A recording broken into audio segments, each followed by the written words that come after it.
लंबे कान वाली जेठानी का ससुराल। अरे भाई जल्दी करो, लड़की वाले हमारा इंतजार कर रहे हैं। हाँ हाँ, सब तैयार हो गए हैं। चलो चलो सभी लोग गाड़ी में बैठो। सभी लोग रूपाली के घर पहुंचते हैं। रूपाली के माता पिता सबका स्वागत करते हैं। फिर रूपाली नाश्ता लेकर आती है तो मनीषा उसे देखकर चौंक जाती है, तो वहीं रूपाली भी उसे पहचान लेती है। रूपाली सभी को चाय देती है, सभी लोग चाय पीते हैं, रूपाली से बात करते हैं। तभी भावना कहती है, बहन जी आपकी बेटी तो बड़ी सुंदर है। धन्यवाद बहन जी। तभी मनीषा धीरे से अपनी सास के कान में कहती है, सासू माँ ये लड़की इतनी भी अच्छी नहीं है, आप हाँ मत कहिएगा। चुप रहो बहू, इस बारे में हम घर में बात करेंगे। उसके बाद सभी को लड़की पसंद आ जाती है और भावना रिश्ते के लिए हाँ करके घर आकर बैठती है। तब मनीषा कहती है, माँ जी मैंने आपको कहा था ना कि वो लड़की इतनी भी अच्छी नहीं है, तो भी आपने हाँ कर दी। मनीषा मुझे समझ में नहीं आ रहा कि तुम्हें उस लड़की में क्या बुराई लगी। हम सबको तो वो लड़की बहुत पसंद आई। हाँ बहू भावना ठीक कहती है, लड़की दिखने में जितनी सुंदर है, इतनी गुणी है, इतना मीठा बोलती है। और बाबूजी उसने खाना भी तो कितना अच्छा बनाया था। मुझे तो भाभी बहुत पसंद आई और मुझे भी चाची बहुत पसंद आई। ये सुनकर मनीषा गुस्से से अपने कमरे में चली जाती है। तभी अरुण उसके पीछे आता है और कहता है, मनीषा तुम्हें वो लड़की क्यों नहीं पसंद आई?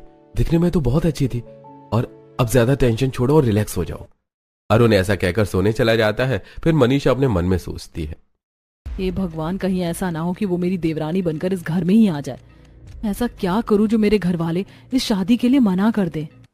मनीषा ऐसा सोच रही थी कि तभी चंचल वहां आ गई और बोली, पता है माँ, मैंने सोच लिया कि जब चाची आएंगी तो मैं अपने सभी दोस्तों को उनसे मिलवाऊंगी। मेरी सभी दोस्त चाची को देखकर बहुत खुश हो जाएंगे क्योंकि मेरी चाची बहुत सुंदर है। चंचल ज्यादा बकवास मत करो और जल्दी से होमवर्क करने बैठो। मनीषा बहुत कोशिश करती है कि घर वाले उस लड़की से शादी के लिए मना कर दें, लेकिन ऐसा नहीं हो पाता। और कुछ ही समय में रूपाली की नितिन से शादी हो जाती है और रूपाली दुल्हन बनकर घर आ जाती है। अगले दिन रूपाली का अपने ससुराल में पहला दिन था।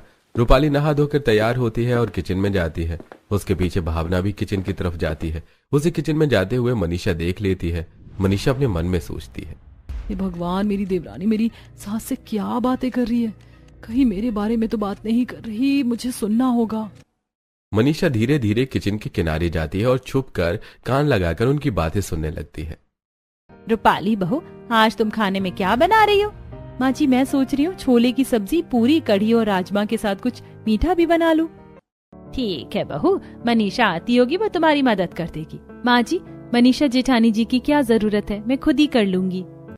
मनीषा रूपाली के मुंह से जैसे ही अपना नाम सुनती है तो वो तुरंत ही सामने आ जाती है और कहती है, मेरी बातें क्यों कर रही हो? मैंने तो कुछ नहीं कहा तुम्हारे बारे में और तुम हो कि सासू माँ से मेरी बुराई कर रही हो। मनीषा बहू ये तो क्या बोले जा रही है? तेरे बारे में तो हमारी कोई बात ही नहीं हुई। और जेठानी जी भला मैं आपकी बुराई क्यों करूंगी? तभी किरण और चंचल वहां आ जाते हैं और किरण कहती है, भाभी खाने में क्या बना रही हो आज?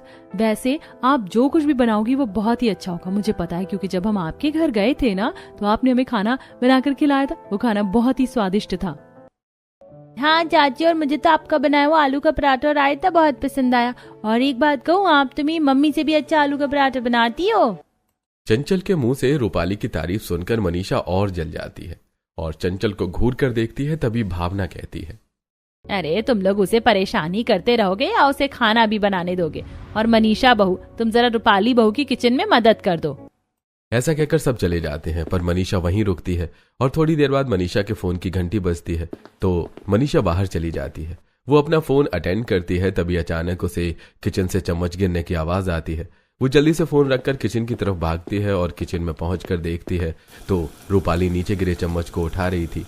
ये देखकर मनीषा गुस्से से कहती है, ये क्या रूपाली, तुम किचन में काम कर रही हो या बर्तन पटक रही हो? जरा देखकर काम किया करो, मुझे डिस्टर्ब कर दिया।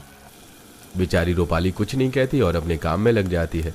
थोड़ी देर बाद रूपाली सभी के लिए खाना लगाती है। खाना खाकर नितिन कहता है, अरे वाह रूपाली, तुमने तो बहुत ही स्वादिष्ट खाना बनाया है। तुम इतना अच्छा खाना बनाती हो, मुझे तो पता ही नहीं था। देवर जी मेरे खाने की तो आपने कभी इतनी तारीफ नहीं की। मनीषा भाभी आपने इतनी वैरायटी का खाना बनाया ही कब था? आप तो बस एक दो डिश बनाने में थक जाती हो। और माँ आपने तो दाल चावल सब्जी और रोटी खिला खिलाकर बो कर दिया था, कभी कुछ अच्छा बनाती कहाँ हो आप? ये सुनकर मनीषा गुस्से से चंचल को देखती है। तभी मनीषा का पति अरुण कहता है, कुछ भी कहो मनीषा, लेकिन रूपाली ने खाना तो सचमुच बहुत ही स्वादिष्ट बनाया है। जेठानी जी, आप भी मेरे हाथों का बना खाना खाइए ना, और मुझे बताइए कि कैसा बना है। मनीषा भी रूपाली के हाथ का बना खाना खाती है। उसे भी वो खाना बहुत पसंद आता है, लेकिन फिर भी वो बात को टालते हुए कहती है, रूपाली, पहले ही तुम्हारे खाने की बहुत तारीफ हो चुकी, अब जरूरी नहीं है कि मैं भी तारीफ करूं।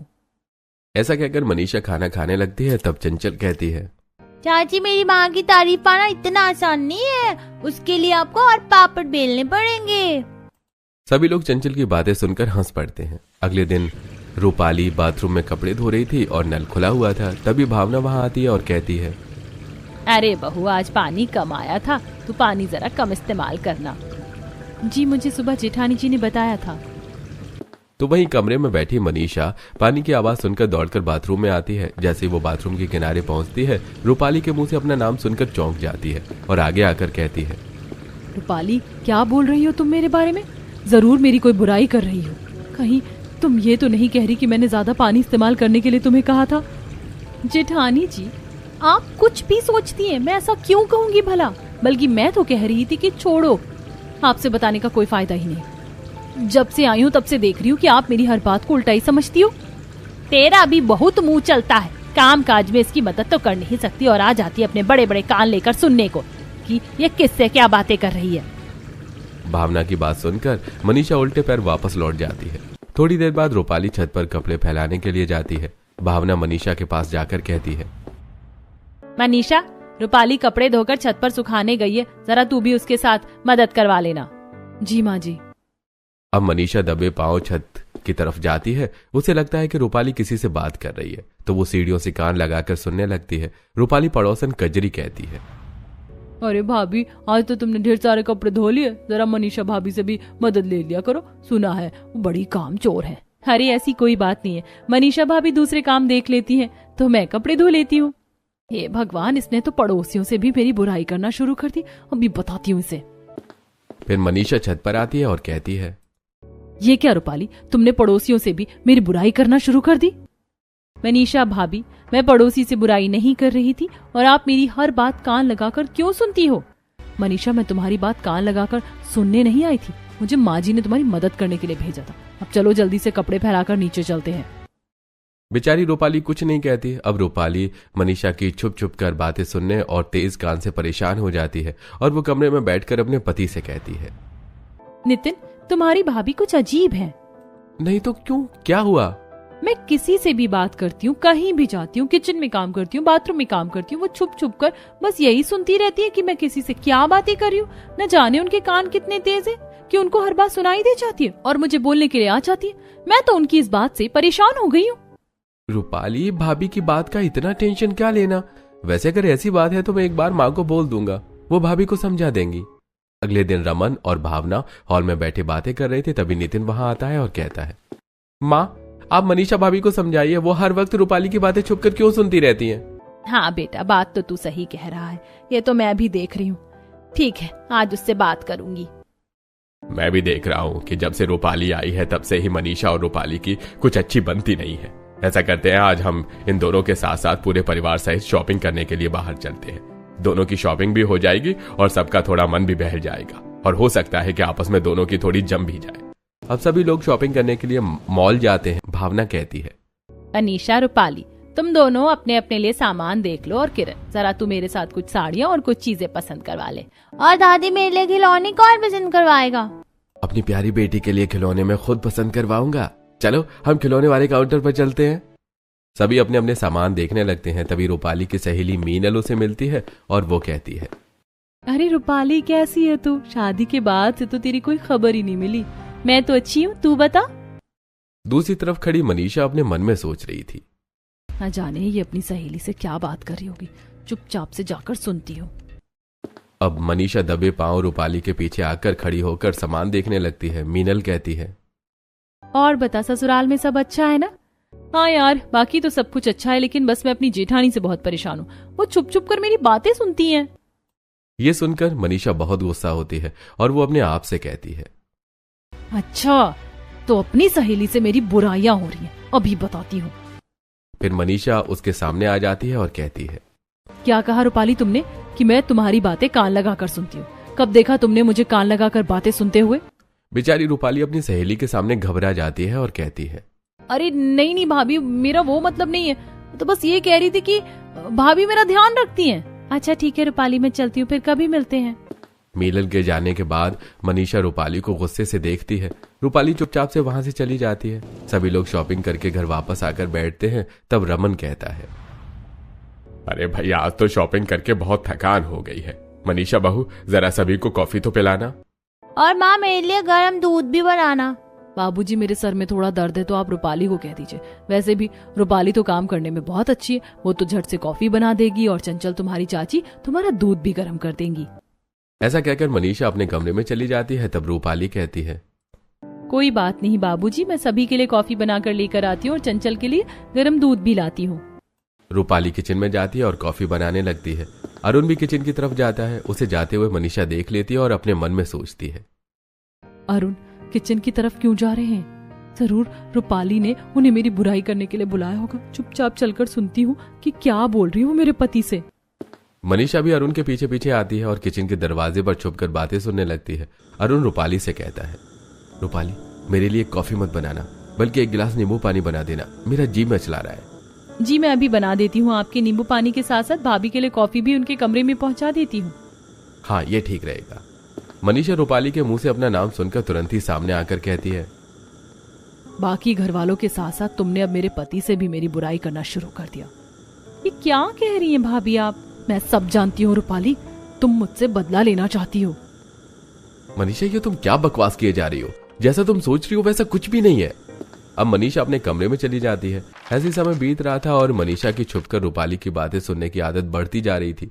फिर एक दिन हॉल में बैठे नितिन अपने माता पिता से कहता है, माँ पिताजी रूपाली का बर्थडे आ रहा है, तो मैं सोच रहा हूँ कि रूपाली के बर्थडे पर एक पार्टी रख लेते हैं और उसमें बाकी मेहमानों के साथ साथ रूपाली के मायके वालों को भी बुला लेते हैं। हाँ बेटा जरूर, इसी बहाने रूपाली के घर वालों का आना भी हो जाएगा और हमारे कुछ मेहमान भी आ जाएंगे। तभी चंचल कहती है, और चाची जी मैं भी अपनी सभी दोस्तों को बुला लूंगी। हाँ बेटा जरूर बुला लेना। नितिन बर्थडे पार्टी की तैयारी करता है। फिर बर्थडे वाली रात नितिन एक केक लेकर आता है और हॉल में रखकर सभी को बुलाकर लेकर आता है। रूपाली केक देखकर बहुत खुश हो जाती है। चंचल कहती है, चाची अब खुश होती रहोगी या केक भी काटोगी? रूपाली केक काटती है और सभी को खिलाती है। फिर रूपाली कहती है, मुझे आप सभी से कुछ कहना है।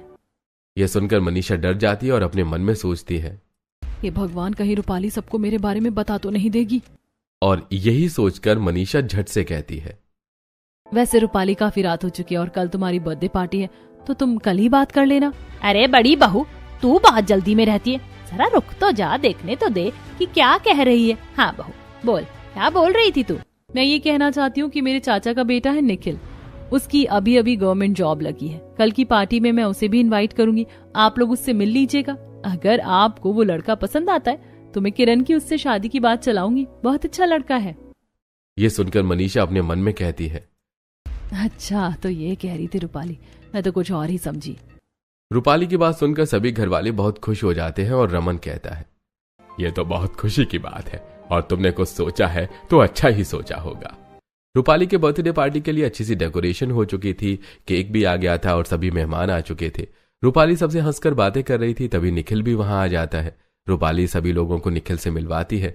निखिल सभी घर वालों को बहुत पसंद आ जाता है। उसके बाद रूपाली बर्थडे शेष और क्राउन पहनकर केक काटती है। सभी लोग तालियां बजाते हैं और फिर सभी साथ मिलकर खाना खाते हैं। मनीषा की नजर पूरे समय रूपाली पर ही रहती है। खाना खाने के बाद जब रूपाली अपनी माँ से बातें करने लगती है, ये देखकर मनीषा अपने मन में कहती है, ये भगवान माँ बेटी मिलकर कहीं मेरी बुराई ना करें। तभी भावना भी रूपाली के पास आ जाती है और बातें करती है। घबराकर मनीषा रूपाली के पास जाती है। वो सुनती है कि वो भावना मनीषा के बारे में रूपाली से कुछ कह रही थी। रूपाली बहू जरा भावना से कह दे कि एक बार चेक कर ले कि सभी मेहमानों ने खाना खाया या नहीं। ये आ तो गई मनीषा भाभी, आप खुद कह दीजिए। क्या आप खुद कह दीजिए? वैसे क्या बुराई कर रही हो तुम माँ जी से मेरे बारे में? मनीषा चुप हो जाओ, वो कुछ नहीं कह रही थी। तुम्हें हमेशा ही बातें उल्टी क्यों समझ में आती हैं? चलो यहाँ से। भावना मनीषा को लेकर चली जाती है, लेकिन रूपाली को बहुत गुस्सा आता है। पार्टी खत्म हो जाती है और सभी लोग अपने अपने घर चले जाते हैं। अगले दिन रूपाली सुबह उठती है और किचन में खाना बनाने के लिए चली जाती है। रूपाली खाना बना रही थी, तभी किरण वहां आती है और कहती है, भाभी कल की पार्टी कितनी शानदार थी ना, कितना मजा आया ना, सभी लोग कितने खुश थे। किरण बातें कर रही थी और रूपाली किचन के दरवाजे पर खड़ी सुन रही थी, पर ना ही तो वो किरण को देख रही थी और ना ही तो कोई जवाब दे रही थी। इस पर किरण कहती है, क्या बात है भाभी, आप मेरी बात का कोई जवाब क्यों नहीं दे रही है? इसीलिए किरण, क्योंकि मुझे किसी से कोई बात नहीं करनी, तुम जाओ यहाँ से। रूपाली को किरण की बात बहुत बुरी लगती है। वो वहां से सीधा कमरे में बैठी अपनी माँ के पास आती है और सारी बातें बताती है। ये सुनकर उसके पिताजी कहते हैं, अरे बेटा, वो बहुत थक गई होगी, कल इतना सारा काम था, अगर थोड़ा शांत रहना चाहती है तो रहने दो उसे। तभी चंचल वहां आती है और कहती है, दादी माँ, चाची को क्या हो गया है? मैंने उनसे अपने लिए आलू का पराठा बनाने के लिए कहा था। उन्हें कहा कि किचन से जाओ, मैं टेबल पर ला दूंगी। उन्होंने ये भी कहा कि मुझे किसी से कोई बात नहीं करनी है। लगता है कल की बात से बहू अब तक गुस्सा है। थोड़ी देर बाद रूपाली सभी के लिए खाना लगा देती है। सभी लोग खाना खाने बैठते हैं। तब उसकी सास कहती है, रूपाली बहू, तुम्हारी तबीयत कुछ ठीक नहीं है क्या? रूपाली कोई जवाब नहीं देती। भावना फिर से कहती है, क्या बात है बहू, तुम चुप चुप क्यों हो? माँ जी, क्योंकि मुझे किसी से कोई बात नहीं करनी है। ऐसा कहकर रूपाली अपने कमरे में चली जाती है। तब भावना नितिन से कहती है, बेटा, पता नहीं ऐसा क्या हो गया रूपाली को, वो किसी से बात ही नहीं कर रही है। जरा तू उससे पूछना कि क्या बात है। हाँ माँ, आप चिंता मत कीजिए, मैं पता कर लूंगा। रात को नितिन जब कमरे में आता है तो देखता है कि रूपाली बड़ी खोई खोई थी, कमरे में बैठी थी। नितिन उससे कहता है, क्या बात है रूपाली, कुछ परेशान है क्या? नहीं। लेकिन नितिन के बार बार पूछने पर रूपाली नितिन पर बरस पड़ती है और कहती है, कभी कभी तो मुझे ऐसा लगता है कि मैंने किसी गलत जगह पर शादी कर ली। तुम्हारी भाभी हर वक्त मेरी बातों पर कान लगाए रखती हैं। ना मैं किसी से बात कर सकती हूँ, ना मैं किसी के साथ हंस सकती हूँ, ना ही मैं किसी के साथ अकेले में समय बिता सकती हूँ, क्योंकि मुझे अपने एक एक मिनट का हिसाब अपनी जेठानी को देना पड़ता है। और सबसे मुश्किल बात यह है कि किसी को इस बात का यकीन ही नहीं होता कि वो मेरी बातों पर हरदम कान लगा कर रखती हैं। अच्छा, तो ये बात है। ठीक है, दोबारा से रूपाली, मैं कल माँ से बात करता हूँ और भाभी से भी बात करता हूँ। अब तुम चिंता मत करो, चलो सो जाओ। अगले दिन नितिन अपनी माँ से कहता है, माँ, आप भाभी को क्यों नहीं समझाती कि वो हर वक्त रूपाली की बातों को कान न लगाए? रूपाली उनके कान लगाने की आदत से परेशान हो गई है और इसलिए वो किसी से बात नहीं कर रही है। नितिन ऐसा कह ही रहा था कि तभी मनीषा उसकी बातें सुनकर हॉल में आती है और कहती है, ये तुम क्या कह रहे हो नितिन? मैं भला रूपाली की बातों पर कान क्यों लगाऊंगी? भाभी, ये तो हम सब जानते हैं कि जब से रूपाली आई है तब से आप उसके आसपास ही चक्कर लगाती रहती हो। हाँ, तो घर मेरा है, चक्कर लगा सकती हूँ मैं। ऐसे ही नितिन और मनीषा की बहस हो जाती है, जिसे देखकर रूपाली और भी डर जाती है और कमरे से बाहर नहीं निकलती। रात में भी कपड़े बदलकर वो सो जाती है। अगले दिन रूपाली फोन पर बात कर रही थी, तभी अचानक से वो देखती है कि उसकी जिठानी के दोनों कान उसके पीछे ही है, लेकिन सिर्फ कान ही खड़े हैं, उसकी जिठानी वहां नहीं है। ये देखकर रूपाली जोर से चिल्लाती है। तभी उसकी सास और उसका पति भी वहां आ जाते हैं और कहते हैं, क्या हुआ बहू, इतनी जोर से क्यों चिल्ला रही हो? नितिन, माँ जी देखिए ना, जेठानी जी के कान मेरे कमरे में हैं। उन्होंने अपने कानों को मेरी बातें सुनने के लिए भेजा है।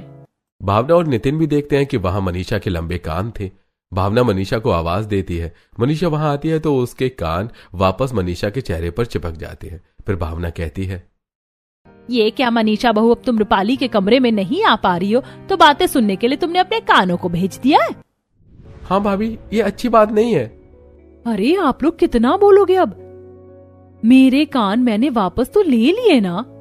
ऐसा कहकर मनीषा वहां से चली जाती है। तब रूपाली कहती है, आप लोगों को यकीन हो गया ना कि भाभी हर वक्त मेरी बातें ही सुनती रहती है। मुझे तो वो कोई भूत प्रेत लगती हैं जो अपने कान निकालकर मेरे पीछे लगा देती है। मुझे भाभी से बहुत डर लगने लगा है। ठीक है बहू, अब हमने मनीषा को डांट दिया है, वो कुछ नहीं करेगी। थोड़ी देर बाद कचरा वाला आ जाता है। तब रूपाली कचरा डालने के लिए बाहर आती है। रूपाली कचरा गाड़ी में कचरा डालती है। तभी वहां उसकी पड़ोसन कजरी मिलती है और कहती है, और रूपाली भाभी कैसी हो? हाँ मैं तो अच्छी हूँ, तुम बताओ। तभी कजरी कहती है, रूपाली भाभी, मनीषा भाभी के कान यहाँ आपके पीछे खड़े हैं। रूपाली पलट कर देखती है तो सचमुच मनीषा के कान पीछे ही खड़े थे। ये देखकर रूपाली डर जाती है और चिल्लाती हुए भागती है। उसके पीछे पीछे मनीषा के कान भी भागते हैं। बचाओ बचाओ सासू माँ, नितिन मुझे बचाओ, मुझे मनीषा भाभी के कानों से बचाओ। मनीषा की आवाज सुनकर नितिन उठता है और उसे जगाता है। रूपाली, रूपाली क्या हो गया तुम्हें? कहाँ है भाभी के कान? यहाँ कोई कान नहीं है, देखो तो सही, आंखें खोलो। रूपाली नींद से जाग जाती है और चैन की सांस लेती है और कहती है, हे भगवान, कितना डरावना सपना था ये। उसके बाद रूपाली सारी बातें बताती है। नितिन रूपाली को समझाते हुए कहता है, रूपाली मैं जानता हूं कि भाभी की इन हरकतों से तुम्हें बहुत परेशानी का सामना करना पड़ रहा है। ऐसा करता हूं कि कुछ दिनों के लिए तुम्हें तुम्हारे मायके छोड़ देता हूं, इससे तुम भाभी से भी दूर हो जाओगी और तुम्हें थोड़ा सा आराम भी मिलेगा। अगले दिन नितिन अपने कमरे में बैठी अपनी माँ से कहता है, माँ मैं सोच रहा था कि रूपाली को थोड़े दिनों के लिए उसके घर छोड़ देता हूँ। वैसे भी आजकल वो बहुत परेशान रहती है, उसे माँ के घर जाकर अच्छा लगेगा। ठीक है बेटा, तेरी मर्जी, लेकिन सुबह सुबह लड़के वालों का फोन आया था। वो इतवार को किरण का रोका करने के लिए कह रहे थे। अरे माँ, ये तो बहुत अच्छी बात है। लेकिन मैं सोच रही थी कि अभी मैं किरण का रोका थोड़ा पोस्टपोन कर देती हूँ, क्योंकि छोटी बहू तो 1 हफ्ते के लिए घर जा रही है और जब तक छोटी बहू नहीं रहेगी तब तक किरण का रोका करना ठीक नहीं है। नहीं माँ, तुम किरण का रोका कैंसिल मत करो, मैं रूपाली को समझाता हूँ कि वो अभी घर न जाए। अब नितिन रूपाली को सारी बातें बताता है और उसे रुकने के लिए कहता है। रूपाली भी मान जाती है। रूपाली किचन में जाकर खाना बनाने लगती है। तभी पीछे से मनीषा आती है और कहती है, रूपाली। रूपाली चौंक जाती है और कहती है, ये क्या बात हुई भाभी, आपको दबे पैर नहीं आना चाहिए। अगर मुझे हार्ट अटैक आ जाता तो? हार्ट अटैक और मेरा नाम सुनकर कुछ भी बोले जा रही हो तुम। मैं तो बस ये कहने आई थी कि मैंने रात को चने भिगोकर रख दिए थे, तुम उसकी सब्जी बना देना। ठीक है भाभी। उसके बाद मनीषा वहां से चली जाती है। तभी किरण वहां आती है और रूपाली से कहती है, आपको पता है भाभी, मुझे आज मार्केट में आपकी एक सहेली मिली थी, मीनल। उसने मुझे पहचान लिया था, तो हम दोनों ने साथ में बातें करते हुए सब्जी खरीदी। वो बता रही थी कि आप और मनीषा भाभी कॉलेज की फ्रेंड है। आपने कभी इस बारे में हमें बताया नहीं। हाँ किरण, मीनल सही कह रही थी, पर इसमें बताने जैसा कुछ नहीं था, इसलिए मैंने नहीं बताया। वैसे रूपाली भाभी, आप दोनों में से पढ़ाई में कौन तेज था कॉलेज में? मैं। वैसे भाभी, मनीषा भाभी कॉलेज में भी इतनी ही नकचिड़ी थी क्या जितनी अभी है? ये सुनकर पीछे खड़ी मनीषा सामने आ जाती है और कहती है, किरण, उससे क्या पूछ रही हो? मुझसे पूछो। मैं जितनी भी नकचिड़ी थी, लेकिन तुमसे तो कम ही थी। और रूपाली, तुम्हें शर्म नहीं आती मेरे पीछे मेरी इस तरह से बुराइयां करते हुए? लेकिन भाभी, मैंने तो आपकी कोई बुराई नहीं की, बल्कि मुझे सब पता है। तुम यही चाहती हो ना कि कॉलेज की हर बात मेरे ससुराल वालों को पता चल जाए और वो लोग मुझसे नफरत करना शुरू कर दें। मनीषा भाभी, आप गलत समझ रही हैं, ऐसा कुछ नहीं है। और भला मैं क्यों चाहूंगी कि आपके ससुराल वाले आपसे नफरत करें? ये अच्छा बनने की एक्टिंग ना कम से कम मुझसे तो मत करो रूपाली। ठीक है, कर लो तुम्हें जो करना है। ऐसा कहकर मनीषा वहां से चली जाती है। अब इतवार आ जाता है, जिस दिन निखिल और किरण का रोका होता है।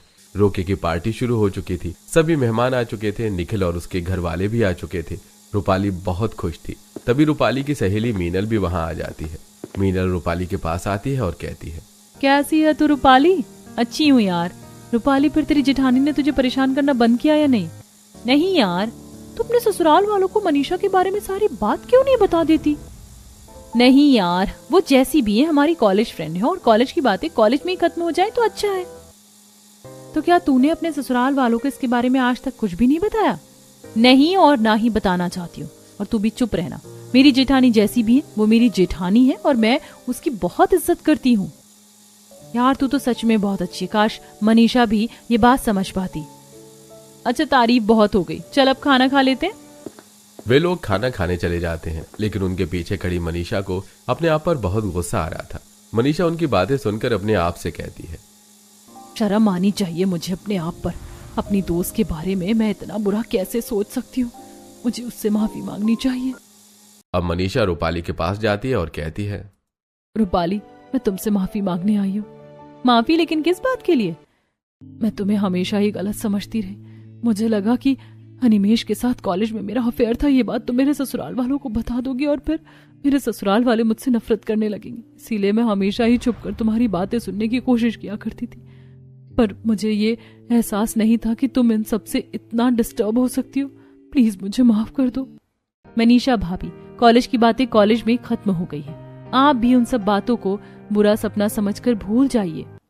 रूपाली और मनीषा आपस में हंस हंसकर बहुत सारी बातें करते हैं और उनके सारे ससुराल वाले उन्हें देखकर हैरान थे। किसी को समझ में नहीं आता कि थोड़ी देर में ऐसा क्या हो गया जो इन दोनों की इतनी अच्छी बनने लगी थी। दोनों साथ साथ मेहमानों का ख्याल रखती हैं, सभी को खाना खिलाती हैं और अपने परिवार वालों के साथ मिलकर रोके की रस्म पूरी करती हैं। किरण भी ये देखकर बहुत खुश थी। तभी चंचल वहां आती है और कहती है, देख रही हो किरण बुआ, माँ और चाची की दोस्ती हो गई है।